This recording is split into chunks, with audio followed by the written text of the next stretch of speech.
안녕하세요. 저는 30대 여자입니다.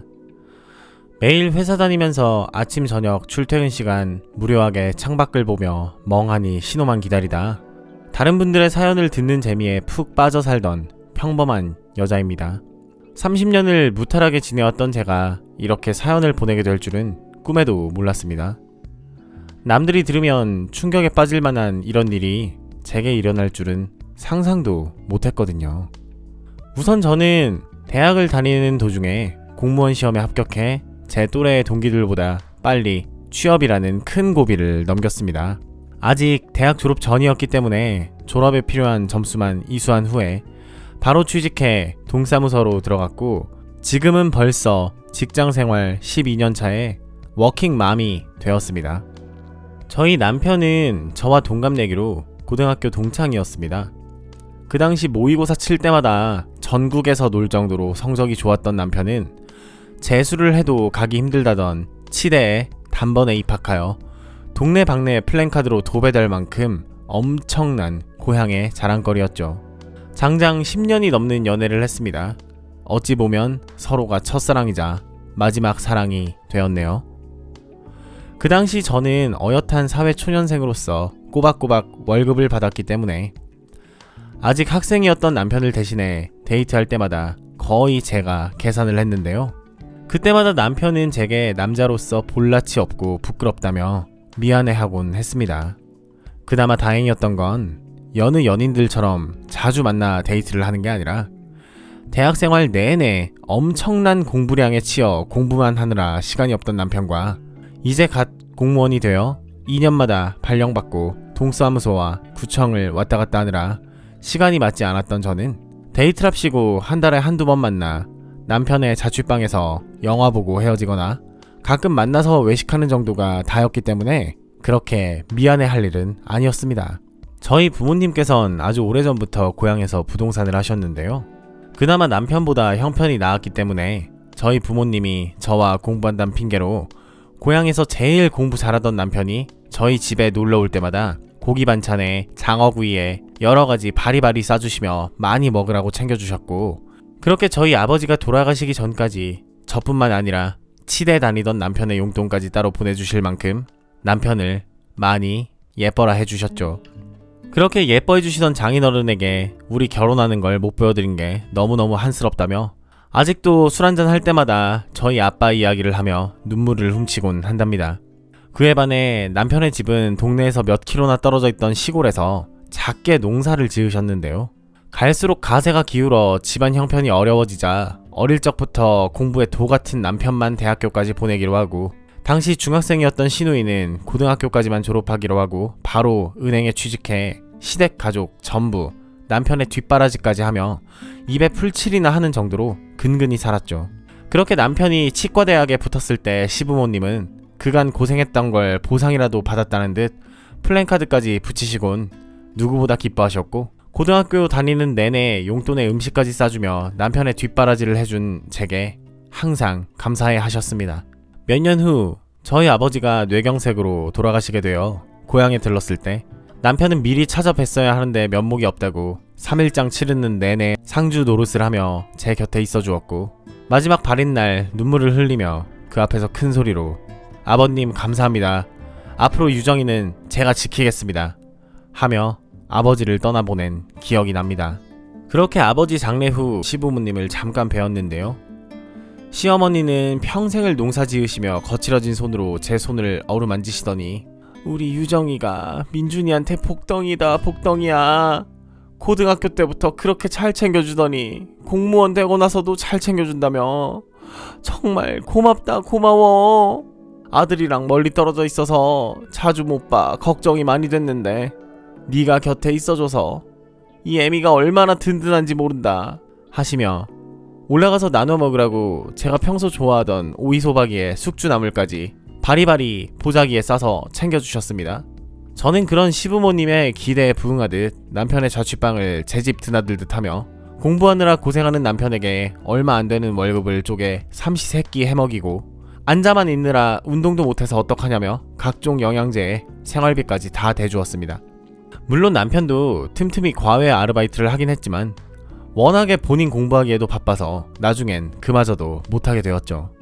어쩌다 시댁에서 자취방 월세와 생활비를 못 보내주시던 달엔 제가 내주기도 했고요. 한참 멋부리기 좋아하고 옷 사고 화장품 사느라 정신없을 20살 초반의 시기에 구멍날 때까지 똑같은 신발만 신고 직원들과 커피 한잔 마시는 것조차 사치일 정도로 주머니 사정은 좋지 않았지만 잠잘 시간도 없이 공부에만 몰두하던 남편을 위해 제 월급의 대부분을 남편에게 썼습니다. 지금 생각해보니 참 겁없는 행동이었지만 내가 사랑하는 사람이고 꿈을 위해 노력하는 모습이 옆에서 보기에도 너무나 숭고하고 아름다워 보였거든요. 간혹 시어머니께서 남편의 월세를 보내주지 못하는 달엔 꼭 제게 전화를 하셨습니다. 마치 저보고 내달라는 식으로요. 유정아, 직장은 잘 다니고 있니? 고향엔 아직까지도 정신 못 차리고 사는 애들도 많은데 우리 유정이는 또래보다 몇 년을 앞서 나가서 서울에서 취업까지 하고 어엿한 직장인이 되다니 이 아줌마는 네가 자랑스럽다. 정말 야무지구나. 그래 돈 많이 벌어야 우리 민준이 보필도 잘할 테지. 그치? 하며 여태까지 그래왔듯 앞으로는 남들 다 하는 사회생활이나 문화생활은 포기하고 자기 아들 뒷바라지만 하라는 투로 제게 말씀하시곤 했죠. 그러면서 꼭 끊기 전 하시던 말이 유정이 네가 고생이 많다. 그런데 유정아 몇 년만 더 고생해라. 민준이가 치과의사 되면 그 덕은 다 네가 보는 거니까. 알았지? 이때까지만 해도 뭔가 단단히 잘못됐다는 건 느끼지 못했습니다. 너덜너덜해지다 못해 찢어진 하나밖에 없는 외출복. 화장은커녕 스킨조차 바르지 못해 늘 추위에 터있는 내 피부. 사회생활이라곤 어쩌다 직장 동료들과 함께하는 회식이 전부였던 20살 초반의 제게 어머니는 그렇게 힘들게 번 돈 전부를 본인 아들을 위해 헌신적으로 바쳐라는 식으로 항상 말씀하시곤 했습니다. 지금 생각해보니 그건 정상이 아니었고 남편을 위해 열심히 한다 라는 나 자신에게 취해 시어머니가 늘 고생이 많다며 다독여주시는 걸 마냥 좋게만 듣고 착각했던 거죠. 그리고 그때는 아직 결혼 전이라 그런지 시댁 식구들이 가족처럼 대해주셨습니다. 특히 터울이 얼마 나지 않던 시누이와 친하게 지냈고 지금도 마찬가지로 자주 왕래하며 친하게 지내는데요. 어릴 적 고향에 있을 때부터 오빠 따라 저희 집에 자주 놀러오던 시누이는 낯을 많이 가리던 제게 늘 살갑게 언니 하며 잘 따라주어서 그런 시누이를 저도 친동생처럼 잘 챙겨주곤 했습니다. 그렇게 계속 친하게 지내다 저와 남편이 서울로 대학을 가게 되었고 그 후 자연스레 연락이 끊기게 되어 어떻게 사는지 궁금하던 찰나 남편이 졸업 후 국가시험을 볼 때쯤 시누이의 남편이 서울로 발령이나 저희 집 근처로 이사를 오게 되어 예전처럼 자주 보게 되었어요. 그때 저를 보자마자 시누이가 한 말이 아직도 기억납니다. 언니 너무 오랜만이야. 근데 우리 오빠랑 결혼 언제 할 거야? 와, 근데 고등학생 때부터 사귀더니 언니 여전하네?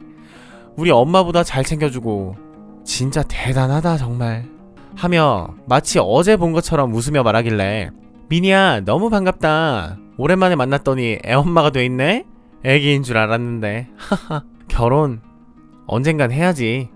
민준씨 이제 인턴이기도 하고 24시간 왼종일 병원에만 붙들려 있어서 만날 시간도 없어. 수련이는 돼야 시간이 나려나? 제일 큰 문제는 아무래도 결혼식 올릴 돈이 없다 얘. 하며 말끝을 흐렸지만 시누이는 대수롭지 않다는 듯 씩씩하게 말했죠. 진짜 우리 오빠 복 받았다. 언니 같은 여자가 세상에 어딨어. 대학 졸업할 때까지 뒷바라지 다 해줘. 인턴 기간 채울 때까지 기다려줘. 안 돼. 이러다간 언니 다른 좋은 남자가 채갈 것 같아. 오빠한테 말 좀 해야겠어. 라며 문을 박차고 나가더니 그 후에 남편에게 정말 이야기를 했나. 그날 저녁 집에 돌아온 남편은 저에게 기대기만 해서 너무 미안하다며 앞으로는 자기가 지켜주겠다고 빨리 결혼하자고 하더라고요. 알고 봤더니 저랑 헤어지고 난 후에 시누이가 남편에게 전화해 길길이 날뛰며 언니같이 좋은 사람을 평생을 기다리게만 하고 고생만 시켜서 되겠냐고. 그런 사람 결혼해서 옆에다가 꽉 안 잡아두면 엄한 놈이 데려간다며. 어차피 결혼이란 거 자기가 해봤더니 별거 없다고. 턱시도 매고 싼 결혼식장 잡아서 숟가락 젓가락만 들고 살면 그게 결혼이고 부부 아니겠냐며 매섭게 몰아쳤다고 하더라고요. 그 이야기를 듣자마자 순진한 제 남편은 혹시라도 제가 자기 버리고 다른 남자 만나서 떠날까봐 그건 절대 안 된다며 제게 바로 프로포즈를 했고 뜨뜻 미지근하게 시간만 흐르던 와중에 시원시원한 시누이 덕분에 초고속으로 결혼까지 하게 되었습니다. 저희 엄마야 저랑 남편을 워낙에 어릴 때부터 봐와서 결혼한다고 하니 이제야 엄마 마음도 편해지겠구나 하며 반겨주셨지만 의외로 시어머니께서 저희의 결혼을 탐탁치 않아 하셨어요. 그날은 시부모님께 저희의 결혼 소식을 전해드리러 시댁에 가기로 한 날이었습니다. 같이 가기로 한 남편이 갑자기 응급 환자 때문에 호출로 1시간 정도 늦을 것 같으니 집에 먼저 가 있으라며 택시비까지 쥐어줘서 저 혼자 시댁에 가 있을 때였죠. 예전엔 절 보자마자 항상 웃으며 늘 민준이 곁에 있어줘서 너무 고맙다 고 도닥여주시던 시어머니는 여태까지 한 번도 보지 못한 무서운 얼굴로 절 보자마자 현관에서 차갑게 한마디 툭 내뱉으셨습니다. 왔니? 유정아? 민준이 없으니 내가 하고 싶은 말 좀 하마. 너무 서운하게 듣지는 말고. 우리 민준이가 평생을 공부만 하느라 수더분하고 가진 게 하나도 없어서 같이 살아봐야 힘들기만 할 텐데 하다못해 의사 될 때까지만 기다려주지 뭐가 그리 급하다고 벌써 결혼을 해? 하시면서 걱정 아닌 핀잔을 하셨죠. 남편이나 저나 아직 30살도 안 된 어린 나이였기 때문에 걱정돼서 하시는 말이겠거니 하며 말씀드렸습니다. 어머니, 저도 사회생활한 지 어느덧 5년이 넘어서 모아둔 돈도 꽤 있고 저희 엄마가 결혼하라고 보태주신 돈이 좀 있어요. 처음부터 다 가지고 결혼하는 사람이 얼마나 있겠어요. 아끼면서 살다 보면 좋은 게 좋은 거라고 다 잘 될 거예요 라고요. 하지만 그런 이야기를 듣는 내내 시어머니는 똥 씹은 사람처럼 얼굴이 구겨지며 갖은 인상만 쓰고 계셨습니다. 저는 의아했죠. 솔직히 말하자면 그래도 아버지가 돌아가시기 전에 오랫동안 부동산 하시면서 모아왔던 재산이랑 엄마한테 물려주신 적금이랑 주식, 저 결혼할 때 쓰라고 엄마께 맡겨주신 예금 생각하면 결혼하기에 분명 적은 액수는 아닌데 오히려 시댁에서는 어려운 형편 때문에 시누이 결혼할 때도 한 푼도 보태주지 않으셨고 아들이라고 다를 바 없는 상황이었습니다. 그런 것 때문에 걱정돼서 결혼을 말리신다고 하기엔 찜찜할 정도로 뭔가 기분이 이상했죠. 마치 제가 이제 곧 의사가 돼서 앞길이 창창해질 아들의 앞날을 막는다는 식의 말투로 계속 핀잔을 주셨습니다. 저는 그렇게 마른 침을 튀겨가며 결혼을 다시 한번 생각해보라는 시어머니께 어머니, 아무리 그래도 이게 현관에서 할 이야기는 아니지 않나요? 라고 말했더니 그제서야 30분 내내 집에 들여보내주지도 않은 채 현관에 서서 졸지에 시어머니 핀잔만 듣고 있던 걸 깨달으셨는지 집 안으로 들여보내주셨죠. 그 후로도 어머님께 남편 직장이랑 가까운데 집을 구하려면 돈이 부족해서 대출을 받아야 하는데 혼인신고부터 하고 신혼부부 대출을 받는 게 낫다면서 열심히 설명을 드렸는데도 시어머니는 제 이야기를 들은 척도 하지 않고 묵묵부답으로 일관하셨죠. 그러면서 하시는 말이 요즘 애들은 일부러 나중에 혼인신고하고 결혼한다는데 혹시 네가 우리 민준이한테 빨리 결혼하자고 졸랐니? 그건 아니지? 앞으로 국가시험도 봐야 하는데 청신산업계 왜 하필 지금 결혼하자고 조르고 그러니? 너 그렇게 생각 없는 애였어? 라고 하시길래 듣다 화가 나서 한마디 했습니다. 어머니, 제가 방금도 말씀드렸다시피 혼인신고하고 대출 받는 게 금리가 제일 싸요. 그리고 돈 나올 때가 더 있어서 대출 없이 서울에 집을 턱하니 살 수 있으면 어머님 말 맞다나 혼인신고도 필요 없고 고민도 안 하겠죠 라고 말씀드리니 그제서야 내가 있는데 안 보태주는 것도 아니고 나 참 서울 집값이 몇 억을 할 텐데 그걸 나보고 다 내달라고? 양심도 없구나. 벌써부터 CM이 타박하려더니 원 하시더니 입을 다무시더라고요. 그러면서 제 이야기는 다 끝나지도 않았는데 아들 오면 단둘이 할 말이 있으니 저보고는 먼저 돌아가라면서 거의 쫓아내듯 밀어내시길래 저도 기분이 언짢아져 그대로 시댁 문을 쾅 닫고 나서서 집으로 먼저 돌아왔습니다.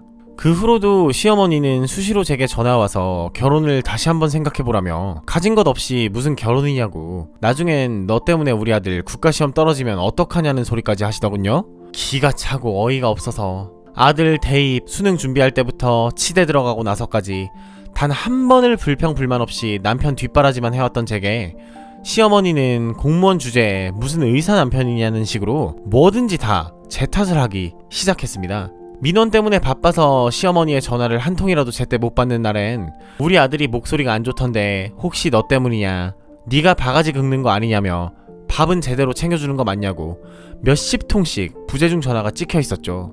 제가 집에서 노는 사람도 아니고 엄연히 일하면서 사회생활하는 사람인데 사회생활이 불가능할 정도로 휴대폰으로 시도 때도 없이 연락이 왔습니다. 그런 시어머니의 행동을 퇴근한 남편에게 하소연이라도 할라 치면 남편은 한숨 한번 푹 쉬면서 나한테도 그러시더니 너한테까지 그래? 일하는 애한테 진짜 적당히 해야지. 내가 엄마한테 좋게 이야기할 테니까 너도 엄마한테 연락 오면 그냥 다 씹어 라며 저를 다독여 주었지만 그날 이후로 전 거의 노이로제에 걸려 휴대폰 벨소리나 진동이 울릴 때마다 심장이 두근거릴 정도가 되었습니다.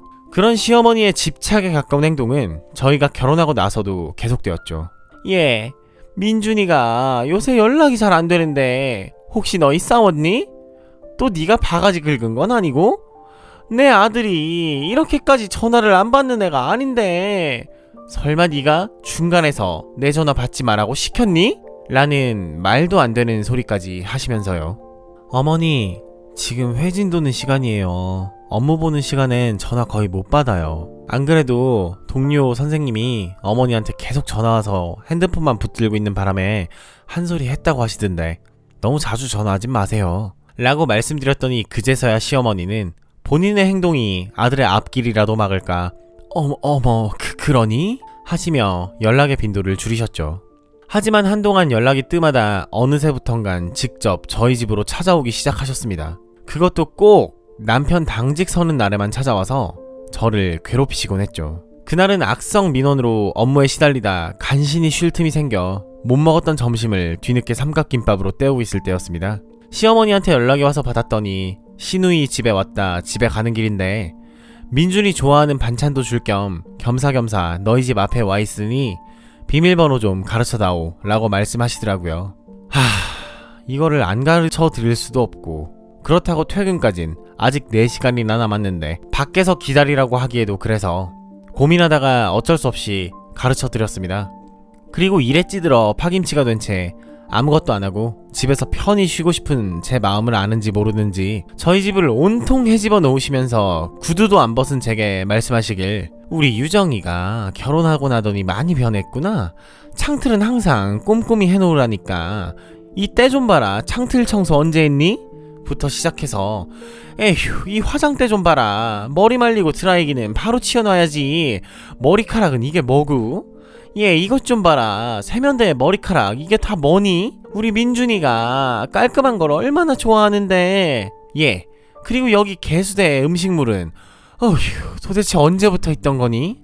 이 옷은 못 보던 건데 어찌 옷장에 사회생활하는 민준이보다 네 옷이 더 많니? 남편이 힘들게 갖다준 돈 다 사치에 써서 어떡하누? 이 가방은 어쩌고 저쩌고 하시며 도가 지나칠 정도로 간섭을 하기 시작하셨죠. 저희가 맞벌이긴 하지만 제가 워낙에 꼼꼼한 성격이라 집안의 물건도 별로 두지 않고 지낼 뿐더러 퇴근하고 항상 빨래 집안일까지 완벽하게 해놔서 꼬투리 잡을 게 얼마 없을 텐데도 어떻게든 저를 나무라기 위해 수단과 방법을 가리지 않으셨죠.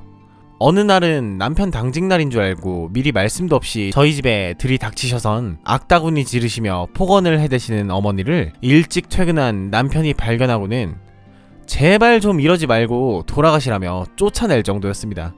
그럴 때마다 남편은 제게 아들이 치과 의사가 돼서 욕심이 과해지신 것 같아. 원래 저런 분이 아닌데 정말 부끄러워서 너한테 볼 낯이 없다. 다신 못 오게 할 거고 비밀번호 바꿀 거야. 미안하다. 면서 늘 사과하기 일쑤였습니다. 이젠 아들이 그토록 바람하지 않던 치과 의사가 되게 생겼으니 저의 뒤치다거리는 필요 없다. 그런 거겠죠.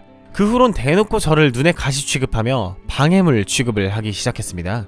남편이 수련일을 마치고 국가시험을 보기 전 어디로 병원을 옮길지 고민하고 있을 때였습니다. 초봉이 조금 낮더라도 저와 남편 직장이 둘 다 가깝고 앞으로의 미래를 생각하면 A 병원이 제일 조건이 좋아 마음에 두고 있던 차에 마침 교수님께서도 A 병원을 강력 추천해 주셨기 때문에 무조건 A 병원이라고 마음속으로 정하고 있었습니다. 하지만 그 이야기를 시어머니께서 어떻게 받아들이신 건지 집에서 3시간 거리의 B 병원이 월급도 훨씬 많이 주는데 네가 뭔데 네 직장이랑 가까운 A병원을 민준이한테 추천했냐고. 그냥 네가 3시간 걸려서 출퇴근하는 게 무슨 대수냐며 계속 B병원으로 가라면서 소리를 지르시더라고요. 저나 남편 입장에선 황당했죠. 뜬금없이 전화해서는 잘 알지도 못하면서 초봉을 조금 더 준다는 이유만으로 B병원을 권하시다뇨. 그래서 제가 너무 짜증나서 일방적으로 전화를 끊은 다음 시어머니께 문자로 병원 리스트 보내드릴 테니 연봉만 보지 마시고 미래를 생각해서 제가 보내드린 병원 리스트 보신 다음에 어디가 좋은지 따져보시고 분석해서 민준 씨한테 연락 주세요 라고요. 그 후 시어머니는 한참을 연락 없으시다가 며칠 후에 한마디 하시기를 니네 일이니까 니네가 알아서 해라. 난 무슨 소린지 도통 모르겠구나. 이 어미가 걱정돼서 한마디 한 걸 뭘 그렇게 정색까지 하면서 나한테 면박 주듯 이런 걸 보내니? 나 참 그래 너 잘났다 잘났어. 많이 배워서 좋겠구나 하시며 발을 빼시더라고요. 아니 그럴 거면 왜 여태껏 본인 말이 다 맞다는 식으로 저나 남편을 닥달하신 건지 이해가 가지 않았습니다. 그런 일이 계속되다 보니 제가 오죽했으면 일하다 욱해서 시어머니께 울면서 연락까지 했습니다. 어머니 제가 그렇게 성에 안 차는 며느리예요? 예전엔 그렇게 저한테 잘해주시더니 어떻게 남편 의사 되기 전이랑 후가 이렇게 바뀔 수가 있냐고요. 그랬더니 시어머니 왈 민준이 의사 되고 나서부터 네 행동거지 하나하나가 너무 건방져졌구나. 도저히 내 눈엔 차질 않네. 공무원 나부랭이가 의사랑 결혼하더니 사치만 심해져서 밖으로 놔두는 바람에 니네 결혼한 지 벌써 5년이다 5년. 급하게 혼인신고한다길래 애라도 들어섰는지 알았더니 그것도 아니고 도대체 언제 우리 아들 닮은 떡두꺼비 같은 아들 낳을래? 네 시누이는 너보다 어린데도 애가 벌써 3살이야. 허구한 날 바깥일 한답시고 하라는 내조는 안하고. 그러니까 애가 안 생기지. 쯧쯧. 너 그러고 다니는 거 네 남편은 아니? 너 혹시 바람나서 우리 민준이 애 가지기 싫어서 일부러 애 안 가지는 거 아니지? 아니면 애 낳기엔 너무 나이가 많아서 애가 안 생기는 거니? 검사는 하고 있는 거야? 우리 민준이가 문제가 있을 리가 없고. 이래서 건강하고 젊은 여자랑 결혼했어야 하는데 양심이 있으면 네 나이를 생각해보렴. 만약 애 가져서 산부인과에 가도 너만큼 나이 많은 산모는 없을 거다. 그래도 더 늙기 전에 애는 하나 낳아야지. 참으로 쓸모가 없구나 넌 하며 아픈 제 마음을 할퀴듯 후벼 파시곤 했죠. 저희는 일찍 결혼한 것 치고는 아이가 늦게 들어선 편이었습니다. 그럴수록 전 내색은 안 했지만 정말 내가 나이가 많아서 안 생기는 건가? 하는 노파심도 들었고 틈만 나면 연락해서 애가 들어서지 않는다며 면박 주시는 시어머니의 등살에 못 이겨 저나 남편 둘 다 주기적으로 병원에 들러서 검사를 했고 병원에선 두 분 다 신체적으로 아무런 문제가 없으니 너무 걱정하지 마시라는 말에 안도하며 매번 병원에선 아무런 수학 없이 돌아오기 일쑤였습니다. 그럴 때마다 돌아오는 차 안에서 한없이 가라앉아 우울해진 마음에 말없이 창밖만 보고 있노라면 남편은 부드러운 목소리로 제 손을 잡으며 유정아 너무 걱정하지 마. 둘 다 몸 건강하고 아무 문제 없다고 했으니까 우리에게도 곧 건강한 아기 천사가 찾아올 거야. 우리 아기 천사는 유정이 닮아 길치라 조금 늦게 오는 것 뿐이야. 급해하지 말자. 아이라는 게 하늘이 점지해 주시는 거라잖아. 만약 아주 만약에 아기가 들어서지 않는다 해도 할아버지 할머니 될 때까지 나랑 단둘이 평생을 신혼처럼 살자 하며 다독여 주었고 그렇게 5년이란 시간이 흘렀죠. 그렇게 어렴풋이 반쯤 포기하고 살던 저희 부부에게 어느 날 기적처럼 아이가 들어섰습니다. 여느 때처럼 꼬박꼬박 하던 생리가 2달이나 끊겨 혹시나 하는 마음에 병원에 갔더니 임신 축하드린다며 말씀하셨고 그 말을 듣자마자 나에게도 아기 천사가 찾아와 주었구나. 정말 고맙다 고마워. 잘해줄게. 왜 이제 왔니? 라는 벅찬 마음과 여태까지 아이가 생기지 않는다며 시어머니에게 매일같이 타박만 당했던 고통스러운 지난날들이 교차되며 의사선생님 앞에서 주책맞게도 왈칵 눈물이 났고 그 자리에서 아이처럼 펑펑 울어버렸죠. 파김치가 되어 퇴근한 남편에게 아이를 가졌다고 말하니 저보다 더 기뻐하며 거봐 우리 아이가 길치라 조금 늦었을 뿐 제대로 찾아왔잖아 하며 부둥켜 안은 채 그렇게 한참을 울었습니다. 그 후 친정엄마께 말씀드렸더니 그간 시어머니한테 아이도 못 낳는 덜 떨어진 팔푼이 취급당한 걸 어렴풋이 알고 계셨는지 그저 잘됐다, 잘됐어 라는 말만 하시며 저의 임신을 축하해 주셨습니다. 하지만 그렇게 아이를 빨리 가지라며 오랜 기간 동안 저를 못살게 구셨던 시어머니께 임신 소식을 알렸더니 매우 탐탁치 않아 하시며 그래? 잘 됐네 하시더니 무덤덤한 목소리로 전화를 끊어버리시더라고요. 아무래도 제가 임신하기 한 달 전 시누이가 둘째를 가졌는데 그것 때문에 시누이한테 신경 쓰느라 그러시는가 보다 하고 말았죠. 그렇게 전 남편과 친정엄마의 극진한 보호 아래 태교에만 전념했습니다. 좋은 것만 먹고 좋은 것만 보고 좋은 소리만 들으려 부단히 노력했죠. 그런 주변 사람들의 따스한 마음을 알아주었는지 기특하게도 저희 아기 천사가 잘 버텨주어 안정기에 접어들게 되었고 임신 5개월 차가 됐을 때였습니다.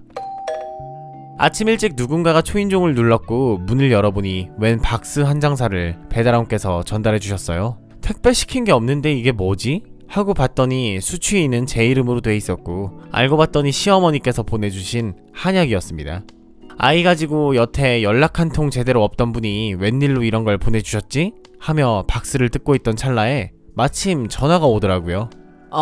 유정아, 택배 잘 받았니? 민준이한테 들었다. 입덧 때문에 살이 많이 빠졌다고. 넌 통통한 게 이쁜데 어찌 그리 살이 빠졌다니? 뱃속에 애가 벌써부터 엄마 속을 썩이는구나. 아무튼 그거 우리 민희도 먹는 거니 너도 먹거라. 내가 예전부터 잘 알던 분한테서 지은 귀한 보약이야. 아침 저녁으로 한 포씩 마시면 자궁에도 좋고 태아에도 좋고 여자한테 그렇게 좋단다. 그간 민희 임신 때문에 정신이 없어서 연락도 못했는데 미안하고 임신 축하한다. 어머니 감사해요. 뭐 이런 걸 다 보내주셨어요. 아니에요. 이번에 아가씨 둘째 임신 때 초기에 고생 많이 했다고 들었는데 거기 신경 쓰셔야죠. 감사합니다. 잘 마실게요. 하고 끊었습니다. 저는 정말 꿈만 같았죠. 마치 결혼 전 남편 뒷바라지만 하던 때에 잘해주시던 시어머니로 돌아온 것만 같았습니다. 하지만 제 생각이 삐뚤어진 걸까요? 여지껏 잘난 아들 앞날만 막는 못난 며느리 취급만 하시며 타박만 하던 시어머니가 하루아침에 살갑게 챙겨주시며 비싼 한약까지 보내주신 게 영 탐탁치 않고 의심스럽게만 느껴지더라고요. 하지만 전 예전부터 고3이라고 공부하느라 고생한다면서 저희 엄마 아버지가 이거 마시고 해라, 몸 상하면 안 된다며 보약을 지어주셨는데 한약 특유의 쓴맛 때문에 단 한 번도 입에 제대로 댄 적조차 없어요. 그리고 임신하고 나서 이것저것 막 먹으면 안 되잖아요? 엄마들은 다 알 거예요. 임신 초기에 얼마나 조심해야 하는지. 독감에 걸려 몸이 너무 아픈데도 혹여 우리 아이 잘못될까 약도 안 먹고 끙끙 앓으며 지나가는 게 당연한 거라 제 생각해서 보내주신 시어머니한텐 죄송하지만 한약은 냉장고 깊숙한 곳에 넣어 보관만 하게 되었습니다. 그렇게 잊혀진 채로 며칠이 지났고 임신 중독증 때문에 고생하던 시누이가 집에만 있었더니 영 찌뿌둥하다고 같이 맛있는 거나 먹자며 저희 집에 찾아왔습니다. 오랜만에 본 시누이는 그간 고생을 많이 해서 그런가 얼굴이 퀭하고 영 안 좋더라고요. 그걸 보니 제 마음도 안 좋고요. 그러면서 식탁에 앉아 도란도란 이야기를 나누던 도중 시누이에게 한마디 했습니다. 민희야, 요새 얼굴이 너무 안 좋은데 괜찮은 거야? 병원에선 뭐래? 괜찮대? 언니, 나 조민이야. 건강하면 내가 1등이지. 괜히 엄마가 나 걱정된다고 너무 과장되게 걱정해서 그래. 별거 아니야. 하루 종일 누워만 있었더니 오히려 지루해서 미칠 것 같더라. 언니랑 수다 떨고 싶어서 근질근질했어. 라며 넌스레를 떨더라고요. 언니, 나 목마른데 냉장고에 있는 물 마셔도 되지? 언니네 집은 참 신기한 게 같은 물인데도 더 맛있게 느껴진단 말이야. 근데 언니, 이거 뭐야? 한약? 언니 한약도 먹어? 예전부터 쓰다고 절대 안 먹어서 언니네 집 갈 때마다 언니네 엄마가 지어주신 한약 내가 거의 다 먹어줬잖아. 기억나? 나도 안 먹는 한약을 우리 언니가 웬일이지? 하길래 그치 완전 추억이다 얘. 막 나 안 먹는다고 도망 다니고 네가 나 대신 다 먹어주고 그랬잖아. 미니 한약 안 먹어? 이거 어머니가 이번에 보내주신 한약인데 너랑 같은 데서 지어서 먹으라고 주셨다던데? 와, 우리 엄마 나한테도 안 지어주는 한약을 언니한테 지어줬어? 다시 봤어 우리 엄마. 하여간 안 그런 척하면서 나 몰래 챙겨줬나 보다. 요새 엄마가 언니한테 자꾸 못되게 굴고 그래서 계속 마음이 안 좋았는데 잘됐다 잘됐어. 아 맞다, 근데 이거 임산부용이야? 나도 한 포 먹어볼까? 이참에 엄마한테 나도 지어달라고 하게 라고 웃으며 말하길래 시어머니가 임산부용이니 안심하고 먹으라며 주신 거라 별 탈이야 있겠어? 하며 아무런 의심 없이 먹으라고 포장지를 가위로 잘라주었죠. 그렇게 한참을 맛있는 거 시켜먹고 TV 보며 깔깔거리던 와중에 신우이의 안색이 점점 안 좋아지더니 급기야 식은땀을 뻘뻘 흘리며 뒤로 나동그라지더라고요. 그래서 갑자기 얘가 왜 이러나 싶어 괜찮냐고 물어봐도 도저히 괜찮은 수준이 아니었어요. 저는 너무나도 놀란 나머지 벌벌 떨리는 손을 부여잡으며 바로 구급차를 불렀고 그동안 신우이의 손을 잡아주며 계속 괜찮아 괜찮아 하며 안심시켜 주었죠. 하지만 신우이는 얼마나 아팠는지 가엾게도 눈물까지 뚝뚝 흘리며 우리 아기 잘못되면 어떡해? 나 갑자기 왜 이러지 언니? 나 몸이 너무 아파. 배가 아파 하더니 그대로 정신을 잃었습니다. 순간 패닉에 빠져 일하던 남편에게까지 전화를 걸었고 그렇게 신우이는 근처 대학병원에 입원하게 되었죠. 부랴부랴 남편은 숙직실에서 잠깐 눈 붙이고 있다가 가운도 벗지 않은 채로 짝짝이인 슬리퍼를 신고 입원실로 뛰어 들어왔습니다. 무슨 일이야 유정아, 잘 있다가 왜 쓰러져? 뭐가 어디가 아프다고? 몰라 모르겠어. 갑자기 잘 있다가 배 아프다면서 쓰러졌어. 살짝 피도 비친 것 같은데 어떡해 미니? 아이 괜찮겠지? 하며 발만 동동 구르다 시어머니께 연락은 드려야 할 것 같아 무거운 마음으로 전화를 걸었습니다. 아무래도 저랑 같이 있다 일어난 일이라 신우이가 쓰러진 걸 제 탓으로 돌릴 것 같아 두려웠던 마음도 있었습니다. 어머니 유정인데요, 지금 아가씨랑 병원이에요. 뭐? 왜 병원이라니? 미니 너랑 같이 밥 먹으러 간다고 나간지 얼마 되지도 않았는데 무슨 일인데? 너 어디 아픈 거야? 아니요 저 말고 아가씨요. 지금 검사실 들어가서 초음파랑 이것저것 하고 곧 나올 것 같은데 일단 어머님이 와보셔야 될 것 같아요. 뭐? 미니가 왜 쓰러져? 하며 놀란 시어머니께 자초지종을 설명드렸습니다. 저희 집에서 같이 음식 먹고 TV 보다가 그대로 뒤로 넘어가더니 정신을 잃었다고. 다행히 의사 선생님께서 방금 나오면서 하시는 말이 지금 당장은 이상이 없지만 경과를 지켜봐야 할 것 같다고 며칠 입원해야 하니 보호자분 불러오라고 했다고 말씀드렸습니다. 그랬더니 시어머니 제가 예상한 대로 악다구니를 지르시며 제 탓을 하시더라고요. 역시 너랑 만나게 하는 게 아니었다. 네가 또 너 먹고 싶다고 맵고 짜고 그런 거 우리 미니한테 억지로 먹자고 먹인 거 아니야? 임신 중독 때문에 몸 상태 안 좋은 거 뻔히 알면서 어찌 너 애한테 뭘 먹였어? 하시며 고래고래 소리 지르는 와중 제가 한마디 했습니다. 저랑 아가씨랑 본죽에서 죽을 사다 먹었고요. 아가씨가 낙지죽 먹고 싶다고 해서 시켜줬어요. 그리고 어머니가 먹으라고 주신 한약을 아가씨가 한 포 먹긴 했는데 그 후로 갑자기 쓰러졌어요. 라고 말했더니 우리 미니 애 떨어지면 다 네 탓이라고, 우리 애 잘못되면 네가 책임지라며 전화 받는 내내 소리만 지르시던 시어머니가 갑자기 무서우리만큼 조용해지시더니 한약? 유정이 너 먹으라고 준 한약? 그걸 우리 미니가 왜 먹어? 임산부가 아무거나 먹으면 안 될 텐데 네가 먹으라고 그걸 준 거야? 라며 나지막히 속삭이셨고, 아니 어머니 그거 임산부용이라고 어머님이 저보고 마시라고 주신 거 아니에요? 그게 왜 아무거나예요? 라고 되물었더니 시어머니는 1분 가까이 아무 말 안 하시다 내가 일단 병원으로 가마 주소 좀 가르쳐다오 하시면서 뚝 하고 전화를 끊어버리셨습니다. 솔직히 그때까지만 해도 전 설마 시어머니가 주신 한약 때문에 아가씨가? 하는 의심이 잠시나마 들었지만 이내 곧 그런 끔찍한 생각은 접어두게 되었죠. 그게 사실이라면 지금 검사실에서 검사를 받고 있을 사람이 아가씨가 아니라 제가 되는 거잖아요. 그때부터 전 두려운 마음에 온몸이 사시나무처럼 떨리게 되었고, 그런 절 보며 남편은 미니 괜찮을 거야 걱정 마, 누구보다 건강한 애야 하며 어깨를 감싸주었습니다. 그렇게 20분쯤 지났을까요? 머리가 산발이 된 채 시어머니가 입원실로 뛰어들어 오셨고 마침 의사 선생님께서 나와 경과를 말씀하시더라고요. 자세한 결과는 좀 더 나와봐야 알겠지만 현재까지는 다행히 별 이상 없는 걸로 확인됩니다. 그런데 이렇게 단기간 내에 자궁 수축과 복통을 일으키며 하혈까지 하게 된 경우는 거의 드문 일인데 혹시 저녁에 뭘 먹었는지 알 수 있을까요? 라고 하시길래 저는 솔직하게 말씀을 드렸죠. 시누이가 본죽에서 파는 낙지죽을 먹고 싶다고 해서 먹었고 한약을 한 포 마시긴 했는데 라고 말하자마자 시어머니가 옆에서 서슬퍼런 얼굴을 하시더니 소리치시길 너 유정이 너도 그거 먹지 않았어? 설마 시애미가 준 그 한약 때문에 그런 거라고 말하고 싶은 건 아니겠지? 라고 하시길래 그 이야기를 잠자코 듣고만 있던 남편이 한약이요? 그게 뭐죠? 엄마 뭘 보내신 거예요? 유정이 어릴 때부터 한약 못 먹어서 입에도 안 댔는데? 그나저나 그 약 어디서 지으신 거예요? 성분은 뭐고요? 뭔데 먹자마자 미니가 쓰러져? 자궁 수축? 하열? 뭔데 그거? 가져와봐요. 내가 좀 봐야겠어.